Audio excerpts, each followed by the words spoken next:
اللہم نور قلوبنا بالقرآن وزین اخلاقنا بالقرآن وادخلنا الجنۃ بالقرآن ونجینا من النار بالقرآن ان اللہ وملائکتہ یصلون علی النبی یا ایہا الذین آمنوا صلوا علیہ وسلموا تسلیما صلاۃ والسلام علیک یا رسول اللہ وعلی آلک وصحابک یا حبیب اللہ صلاۃ والسلام علیک یا رحمۃ للعالمین وعلی آلک وصحابک یا خاتم النبیین۔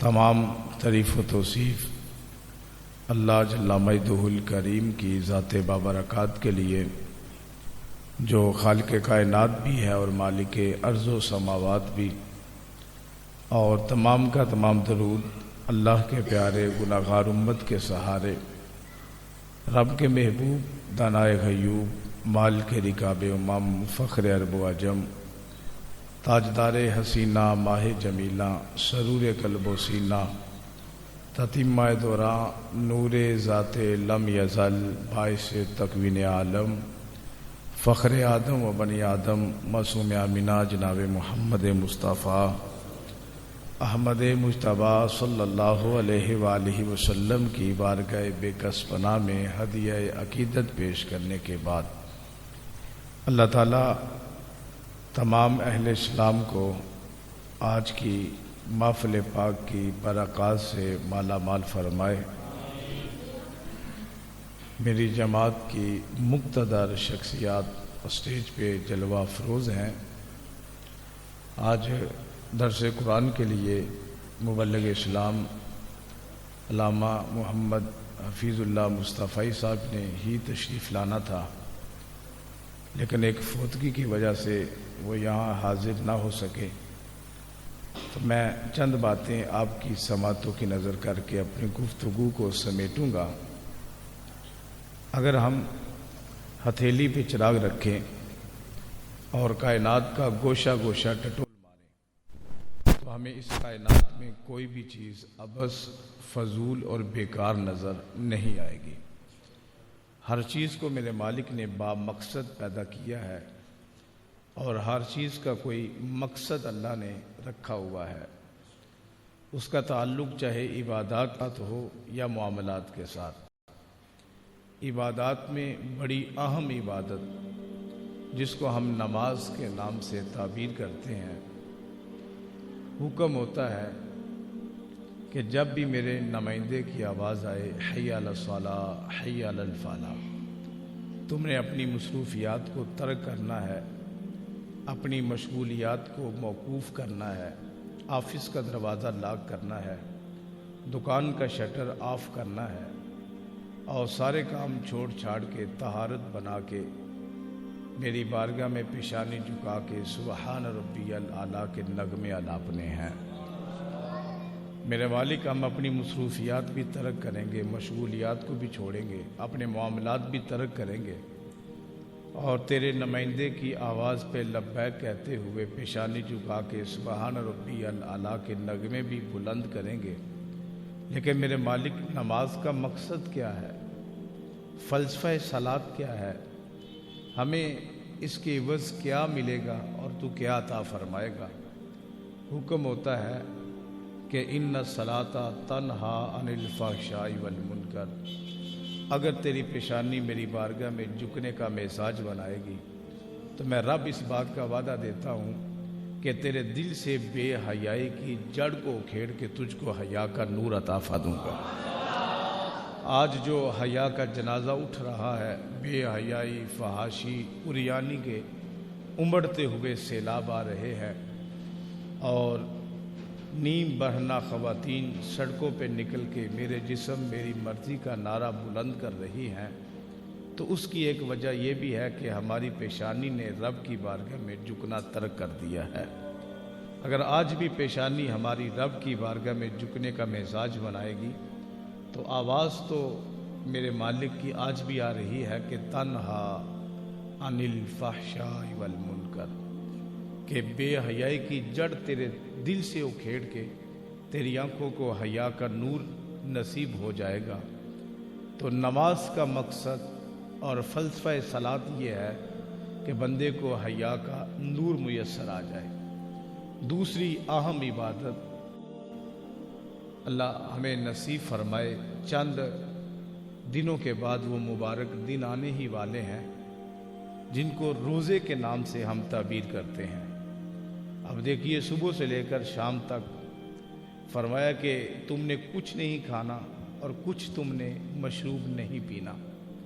وضو کرتے ہوئے بھی احتیاط کرنی ہے کہ کہیں پانی کا قطرہ حلق سے نیچے نہ ٹپک جائے۔ مالک سب کچھ میسر ہے، تیری نعمتوں کے ہوتے ہوئے بھی ہم ان سے احتراز کر رہے ہیں۔ تو 70 ماؤں سے بڑھ کے پیار کرتا ہے۔ آواز آتی ہے 70 ماؤں کی زندگی بھر کا پیار ایک پلڑے میں رکھ لو تو 70 ماؤں کی زندگی بھر کا پیار رب کی ایک نظر رحمت کی خیرات بھی نہیں بنتی۔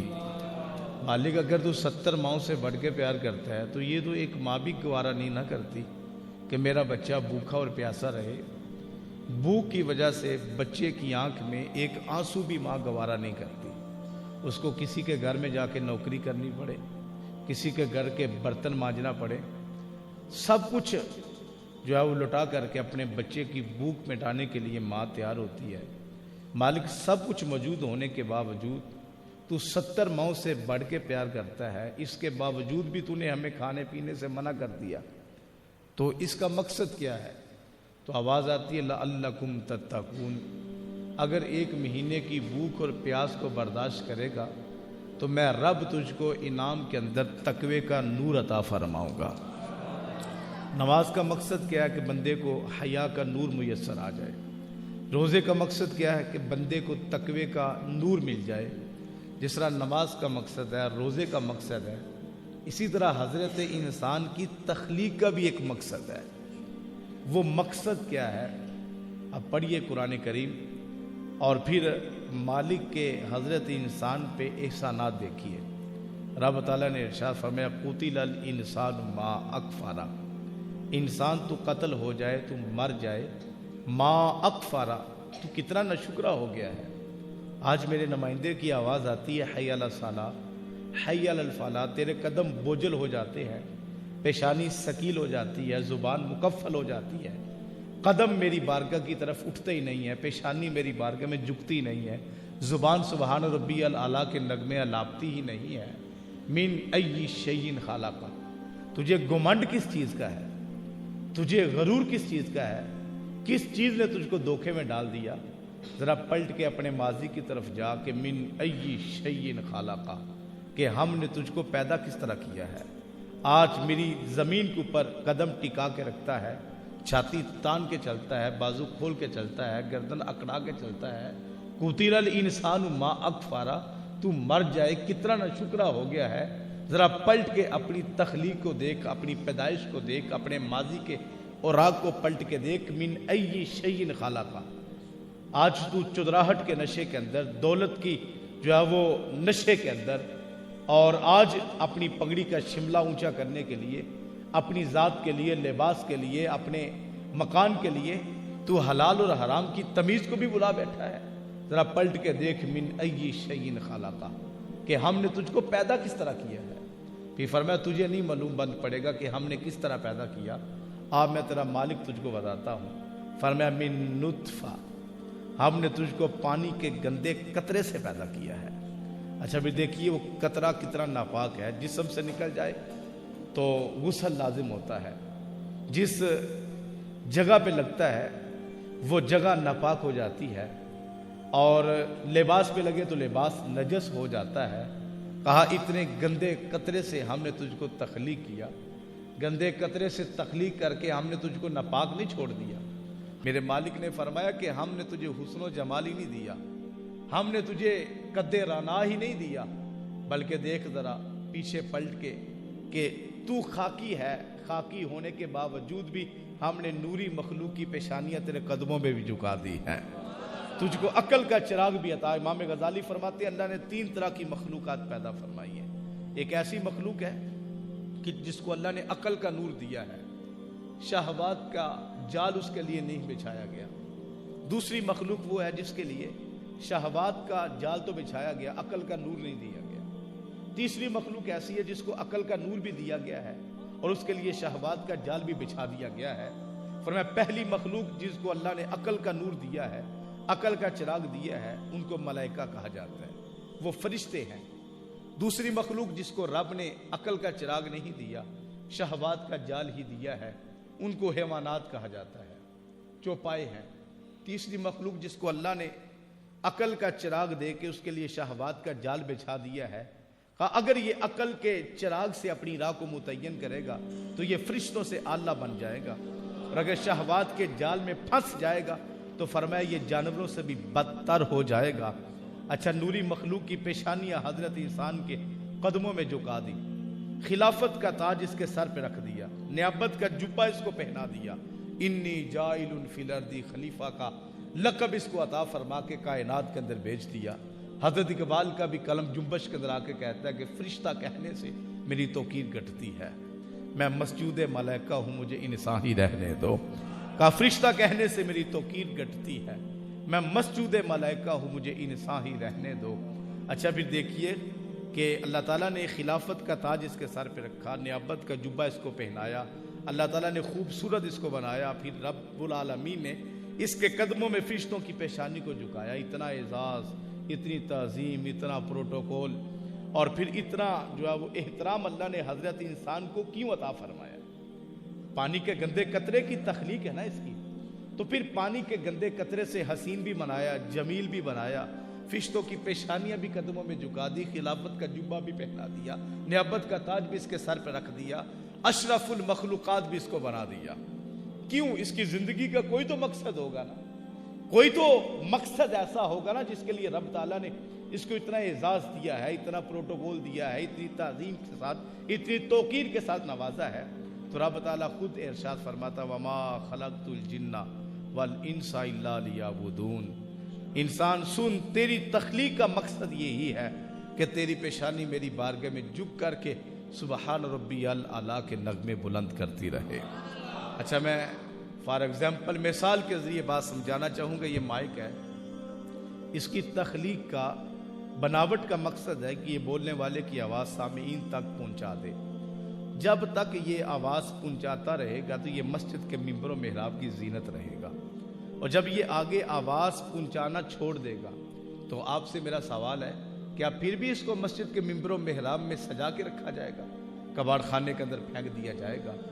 جب تک انسان کی پیشانی رب کی بارگاہ میں جھکتی رہے گی اور یہ انسان کتاب اللہ سے رہنمائی حاصل کرتا رہے گا تب تک یہ جنت کے تخت و تاج کا وارث رہے گا، اور جب یہ اپنی زندگی کا مقصد بھول جائے گا تو فرمایا ان جہنم کانت مرصادا، سن لے پھر جہنم کی آگ کے بڑھتے ہوئے شعلے تیرے انتظار کے اندر کھڑے ہوئے ہیں۔ اے انسان اپنی زندگی کا مقصد پہچان ذرا اور اپنے رب کے ساتھ لو لگا لے اور رسول کی اطاعت کر کے اپنی زندگی کا قبلہ درست کر لے۔ حضرت مولا کائنات علی المرتضیٰ رضی اللہ تعالی عنہ ارشاد فرماتے ہیں رسول کریم صلی اللہ علیہ وآلہ وسلم ایک اونچے ٹیلے پہ کھڑے تھے اور ارشاد فرمانے لگے صحابہ جو میں دیکھ رہا ہوں کیا تم دیکھ سکتے ہو؟ تو ہم نے عرض کیا بندہ نواز جو ہماری نظر کوتاہ دیکھ سکتی ہے تو آپ کی نظر بلند جو دیکھ سکتی ہے وہ ہماری نظر کوتاہ تو نہیں نہ دیکھ سکتی۔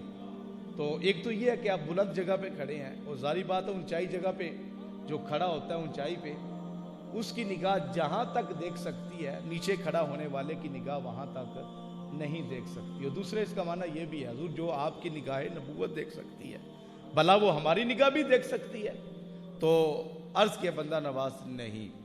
تو حضور نے ارشاد فرمایا میں دیکھ رہا ہوں کہ قرب قیامت میں آسمان سے فتنے ایسے برسیں گے جیسے آسمان سے بارش برسا کرتی ہے، اور حضور نے فرمایا یصبح مؤمنا ویمشی کافرا، اور فتنے ایسے شدت والے ہوں گے کہ صبح کے وقت بندہ مسلمان ہوگا رات کے وقت کافر ہو جائے گا۔ فرمایا رات کے وقت مسلمان ہوگا صبح کے وقت کافر ہو جائے گا۔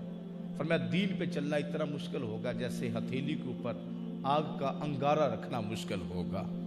تو حضرت مولا کائنات فرماتے میں نے عرض کر دی بندہ نواز ان فتنوں سے بچنے کے لیے اللہ نے ہمیں کوئی راستہ بھی تو دیا ہوگا نا، ان فتنوں سے بچنے کے لیے اللہ تعالیٰ نے کوئی چیز بھی تو ہمارے درمیان نازل کی ہوگی نا. تو میرے اور آپ کے رسول صلی اللہ علیہ وسلم نے فرمایا ہاں ان فتنوں سے محفوظ رہنے کے لیے اللہ تعالیٰ نے کتاب اللہ کو پیدا فرمایا ہے. فرمایا جو قرآن کریم کے ساتھ چمٹ جائے گا. اور حضور نے ارشاد فرمایا کہ حبل ممدودہ، یہ قرآن کریم اللہ تعالیٰ کی لٹکتی ہوئی رسی ہے. اور پھر فرمایا کہ ایسی لٹکتی ہوئی رسی ہے جس کا ایک کنارہ تمہارے ہاتھ میں اور دوسرا کنارہ تمہارے رب کے دستے قدرت میں ہے. اور فرمایا جب قرآن کے ساتھ تم چمٹ جاؤ گے تمہارا ڈائریکٹ رابطہ تمہارے رب کے ساتھ ہو جائے گا. اچھا پھر حضور نے فرمایا وہ کتاب اللہ ہے، اللہ کی کتاب قرآن مجید ہے، اس کے ساتھ تمسک اختیار کرو، مضبوطی سے تھام لو، اللہ تعالیٰ تم کو گمراہی سے محفوظ فرمائے گا، ان فتنوں سے محفوظ فرمائے گا. اور حضرت اقبال نے جو دکھڑا کہتے ہوئے اپنے جو وہ رب کی بارگاہ میں شکوے کی زبان بولتے ہوئے عرض کیا تھا کہ مالک تیرے کعبے کو جبینوں سے بسایا ہم نے، تیرے قرآن کو سینوں سے لگایا ہم نے، نوع انسانی کو غلامی سے چھڑایا ہم نے، صفائے ہستی سے دہر کو مٹایا ہم نے، پھر بھی ہم سے گلہ ہے کہ ہم وفادار نہیں. ہم اگر وفادار نہیں تو بھی تو دلدار نہیں. اچھا پھر بعض لوگوں کا لہجہ تلخ بھی ہوا، لیکن جب جواب آیا تو بھی دیکھیے کہ سارے کا سارا نشہ اترا. جواب کیا تھا؟ وہی لفظ سیگا بدلا. آواز آتی میرے کعبے کو جبینوں سے بسایا کس نے، میرے قرآن کو سینوں سے لگایا کس نے، صفائے ہستی سے دہر کو مٹایا کس نے، نوع انسانی کو غلامی سے چھڑایا کس نے، تھے وہ تمہارے ہی ابا مگر تم کیا ہو، ہاتھ پہ ہاتھ درے منتظر فردا ہو. اور آگے حضرت اقبال نے تماچا لگا کے کہا حیدری فقر ہے نے دولت عثمانی، کیا ہے تم کو اسلاف سے نسبت روحانی. اور پھر اقبال نے کہا کہ وضع میں تم نصارہ ہو تو تمدن میں ہو نور، یہ مسلمان ہیں جن کو دیکھ کے شرمائیں یہود. اگر ہم اپنے گرباں میں اتر جائیں نا اور حضور کی سیرت کا اور حضور کی زندگی کا مطالعہ کریں اور پھر اپنے لیل و نہار کے معمولات دیکھیں تو سوائے اندھیرے کے ہمیں کچھ نظر نہیں آتا. اگر وہ ممبر و محراب سے اٹھنے والی آواز ہے یا جو ہے وہ اس آواز کو سننے والے کان ہے، وہ تصنع اور بناوٹ آج کل حضرت اقبال نے کہا تھا رہ گئی رسم اذاں روح بلالی نہ رہی، فلسفہ رہ گیا تلقین غزالی نہ رہی، مسجد مرثیہ کا ہے کہ نمازی نہ رہے، یعنی وہ صاحب اوصاف حجازی نہ رہے. آج مسجد تو بنا دی شب پر میں اماں کی حرارت والوں نے، من اپنا پرانا پاپی تھا برسوں میں نمازی بن نہ سکا. یعنی یہ عجب جو ہے وہ ہم نے تماشا کھڑا کر دیا ہے.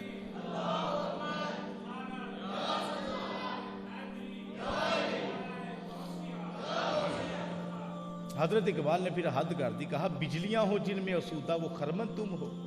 پھر کہا بیچ کھاتے ہیں جو اسلاف کے مدفن وہ تم ہو.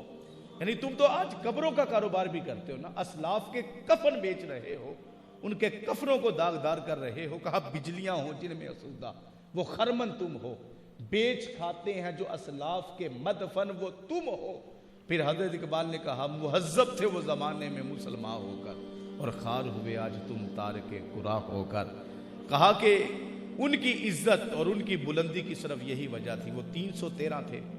جب ابو جہل نے عمیر کو بیچا نا، اس کا غلام تھا بدر میں، دیکھ کے وہ مسلمان کتنے ہیں، اس نے کہا 3 اونٹ زیادہ سے زیادہ کھا سکتے ہیں، یعنی 300 کے قریب ہے. اس نے کہا پھر تلواریں چھوڑ دو، رسیاں جمع کر کے لاؤ، صبح ہوگی تو ہم میدان بدر میں تلوار نہیں اٹھائیں گے، مسلمانوں کو پکڑیں گے، جکڑیں گے اور اپنی سواریوں پہ لاد کے سینے حرم میں لے جائیں گے اور وہاں پہ جا کے باندھ دیں گے، لوگوں کو تماشا دکھائیں گے. یہ تھی رسالت اور یہ تھے رسالت کے ماننے والے. اس نے ایک بات کہی تھی، اس نے کہا کہ اے قریش کے سرداروں زیادہ تکبر میں نہ ہو، تم کہتے ہو رسیاں تلاش کرو، تلواریں اٹھانے کی نوبت ہی نہیں آئے گی. اگر میری مانتے ہو نا تو رات کے اندھیرے میں بھاگنے کا راستہ ملتا ہے تو یہاں سے بھاگ جاؤ، یہاں سے نکل جاؤ یہاں سے. تم کہتے ہو رسیاں تلاش کرو، میں کہتا ہوں قریش کی جس طرف کی جو اونٹنیاں ہیں وہ اپنی پشتوں پہ نری موتیں اٹھا کے لے آئی ہیں. کسی کے پاس تلوار ہے تو ڈال نہیں ہے، ڈال ہے تو نیزہ نہیں ہے، نیزہ ہے تو تیر نہیں ہے، اور جو ہے وہ ان کے پاس گنتی کے گھوڑے ہیں، گنتی کی سواریاں ہیں، اور جس کے پاس کچھ بھی نہیں ہے وہ کھجور کی شاخ اتار کے جو ہے وہ تمہارے مقابلے کے لیے آ گیا ہے. بھلا کھجور کی شاخوں سے بھی اتنے جو ہے وہ جریر لشکر کا مقابلہ کیا جا سکتا ہے؟ بھاگ جاؤ یہاں سے. اچھا بھئی جب صبح کا سبیتا طلوع ہوا تھا تو پھر قرآن پڑھیے. رب نے یوم بدر کو یوم فرقان کے نام سے یاد کیا ہے قرآن کے اندر سورہ انفال میں. اچھا بھی دیکھیے 313 ہوں تو رب اس دن کو یوم فرقان کے دن سے یاد کرتا ہے. اور آج ہم لاکھوں کروڑوں اربوں تک چلے جائیں اور پھر بھی جو ہے وہ ذلت کی کہانیاں ہماری مشہور ہوں اور ہم پس رہے ہوں کائنات میں, اور جہاں بھی جو ہے وہ خون بہ رہا ہے اور جہاں بھی لہو کی ندیاں بہ رہی ہیں, آپ ان کی تاریخ پڑھ کے دیکھ لیں, ان کی جو ہے وہ بستی مسلمانوں کی بستی ہوگی اور وہ مسلمانوں پہ ظلم و ستم ڈھایا جا رہا ہے. اس کی وجہ حضرت اقبال نے کہا تھا کہ مہذب تھے وہ زمانے میں مسلمان ہو کر, خار ہوئے تم تارک قرآن ہو کر. تم نے قرآن کو چھوڑا, ذلت و رسوائی تمہارا مقدر بن گئی. اب زمانہ اقبال کے در پہ ہاتھ باندھ کے کھڑا ہوا. اقبال یہ تو بات صحیح ہے نا کہ ہم نے قرآن کو چھوڑا تو ہم ذلت و رسوائی کے گڑھے کے اندر گر گئے, تو کیا دوبارہ اٹھنے کا کوئی راستہ بھی ہے؟ دوبارہ ہم بلندی اور عروج پہ چلے جائیں, اس کی بھی کچھ سبیل ہے؟ تو حضرت اقبال نے کہا ابس ہے شکوہ تقدیر یزداں, تو خود تقدیر یزداں کیوں نہیں ہے؟ خودی کو کر بلند اتنا کہ ہر تقدیر سے پہلے خدا بندے سے پوچھے بتا تیری رضا کیا ہے. کہا عرش سے آواز آئے بندے بتا تیری رضا کیا ہے. اقبال یہ آواز کیسے آئے گی؟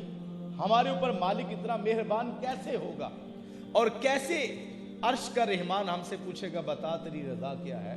اقبال نے کہا سادہ سا نسخہ ہے کہ محمد سے وفا تو نے تو ہم تیرے ہیں, یہ جہاں چیز ہے کیا لوح و قلم تیرے ہے. اگر میرے محمد سے وفا کرے گا, یہ آواز ادھر سے آتی ہے, سیگا دیکھیے انداز دیکھیے, کہ یہ آواز ادھر سے آتی ہے کہ محمد سے وفا تو نے تو ہم تیرے ہیں. ادھر سے مالک کی آواز آتی ہے اگر تو نے محمد سے وفا کی نا تو ہم تیرے ہیں. یہ جہاں چیز ہے کیا, یہ جہاں تو چھوٹی سی چیز ہے نا, یہ جہاں چیز ہے کیا لوح و قلم تیرے ہے. کہا پھر ہم جو ہے وہ تو تقدیر کا محتاج نہیں رہے گا, ہم لوح تیرے سامنے رکھ دیں گے, قلم تیرے ہاتھ میں پکڑا دیں گے. تیری تقدیر کے فیصلے پھر امریکہ میں نہیں ہوں گے, پھر جس طرح تو لکھتا جائے گا ہم ویسے ہی تیری تقدیر بناتے جائیں گے. کہ محمد سے وفا تو نے تو ہم تیرے ہیں, یہ جہاں چیز ہے کیا لوح و قلم تیرے ہیں. اور ایک جگہ اقبال نے کہا با مصطفیٰ برساں خیش را کے دی ہماؤس, کہا اپنے آپ کو کھینچ کے در رسول پہ لے آ. اگر تو اپنے آپ کو کھینچ کے در رسول پہ لے آیا تو کہا دی ہماؤس, میں اس بات کی گارنٹی دیتا ہوں کہ اللہ نے سارے کا سارا دین تیری ذات کے اندر مقید کر دیا ہے. سمجھ لے تو نے دین کی روح کو پا لیا ہے اگر تو در رسول پہ آ گیا ہے. پھر کہا اگر تو وہاں تک نہیں جا سکا در مصطفیٰ تک, تو کہا پھر تو کلمہ پڑھ کے بھی مسلمان نہیں ہوا, ابو جہل کا ابو جہل ہی ہے. اچھا بھی دیکھیے کیسا فلسفہ جو قوموں کی ذلت اور عروج کا حضرت اقبال نے چند لفظوں کے اندر رکھ دیا ہے. تو آئیے صاحبو, ہم اشرف المخلوقات ہیں, اپنی زندگی کا مقصد پہچانے کہ ہمارا مقصد کیا ہے اور ہم اس کائنات کے اندر کیوں آئے ہیں. ہم صبح اٹھے کام کاج پہ چلے جائیں اور سارا دن تھکے جو ہے وہ ماندے ہوئے گھر شام کو واپس پلٹیں, اور پھر بچوں کے ساتھ ہم گپ شپ لگائیں, کھیل کود کریں, ٹی وی کے سامنے بیٹھیں, سوشل میڈیا چلائیں, اور پھر ہم تھکے ہوئے جو ہے وہ موبائل چلاتے ہوئے سو جائیں, اور موبائل بھی ہمارے ہاتھ سے سوتے ہوئے ہم نہ بند کریں, وہ خود گر جائے. صبح اٹھ کے افسوس ہو کہ ڈاٹا تو میں نے بند ہی نہیں کیا ابھی. تو کہا کہ یہ زندگی کا مقصد ہے, تو پھر بتا تو اشرف المخلوقات کس چیز کا ہے؟ اشرف المخلوقات کاہے کا ہے؟ یہ کام تو ایک چونڈی بھی کرتی ہے نا, صبح اٹھتی اپنی بل سے نکلتی ہے اور سارا دن دانہ دن کا جمع کرتی ہے, خود بھی کھاتی ہے, اپنے بچوں کو بھی کھلاتی ہے, اور پھر موسم برسات کے لیے جمع بھی کرتی ہے.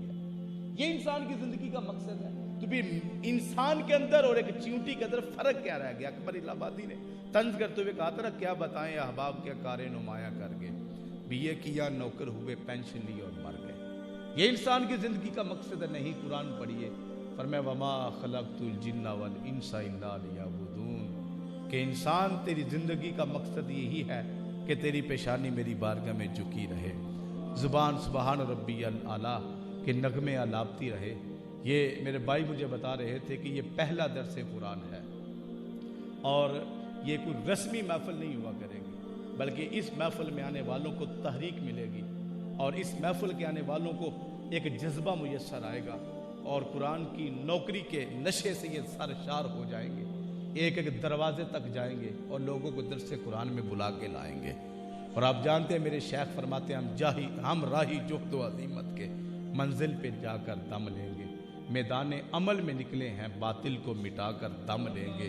اور کیا خوب کہا کہ ہم وارث شاخ مجدد کے شاہوں سے بغاوت کرتے ہیں، وقت کے ہر ایک اکبر سے اعلان نفرت کرتے ہیں۔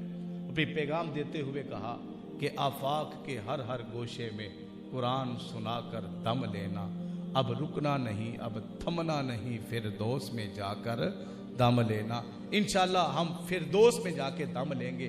اب درس قرآن میں جتنے لوگ بیٹھے ہیں، جب اگلا درس قرآن ہو تو ان کے قدموں کے ساتھ قدم ملائیے اور ایک ایک دروازے تک جا کے لوگوں کو قرآن کا پیغام سنائیے، قرآن کا ہوکہ ان تک پہنچائیے۔ پھر دیکھیے میرے مالک کی بھی آواز آتی ہے، وَأَنْتُمُ الْأَعْلَوْنَ إِن كُنتُم مُؤْمِنِينَ۔ کائنات کے خزانے تمہارے قدموں میں ڈھیر کر دوں گا، سپر پاور تمہارے تلوے چاٹنے پہ مجبور ہو جائے گی، لیکن شرط یہی ہے کہ وَأَنْتُمُ الْأَعْلَوْنَ إِن كُنتُم مُؤْمِنِينَ، میں عزت و ناموس کا تاج بھی تمہارے سر پہ سجا دوں گا، کائنات کے خزانوں کی چابیاں تمہارے قدموں میں ڈھیر کر دوں گا۔ ان کنتم مؤمنین، شرط یہی ہے کہ مومن بن کے دکھانا تمہارا کام ہے، زمانے کی سرداری کا تاج تمہارے سر پہ رکھنا یہ محمد کے خدا کا کام ہے۔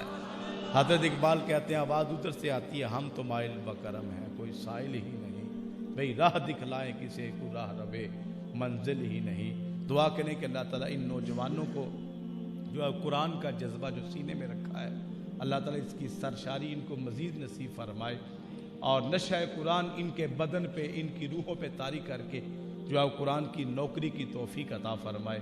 اور اسی جذبے کے ساتھ میں اپنی گفتگو کو سمیٹتا ہوں کہ آفاق کے ہر گوشے میں قرآن سنا کر دم لینا، اب رکنا نہیں، اب تھمنا نہیں، فردوس میں جا کر دم لینا۔ اللہ تعالیٰ میری اور آپ کی حاضری اپنی بارگاہ میں قبول فرمائے۔ جانے رحمت پہ لا